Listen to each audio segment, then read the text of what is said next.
4ஆம் கிளாஸ்ல ஃபெயில், 8ஆம் கிளாஸ்ல ஃபெயில், 9ஆம் கிளாஸ்ல ஃபெயில், திருப்பி 9ஆம் கிளாஸ்ல ரெண்டாவது வாட்டி அட்டெம்ப்ட் பண்ணும்போது ரெண்டாவது வாட்டி ஃபெயில். என் கரியர்ல ஜாயின் பண்ணது late.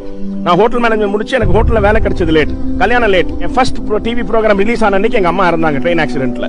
Every part of life I have been hit by a bulldozer, but God willingly I have blocked it down.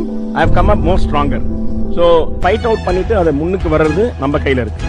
Let us all fight it together. சோகத்தை தாண்டி முன்னுக்கு வரும். சோகமான பார்ட் நம்மள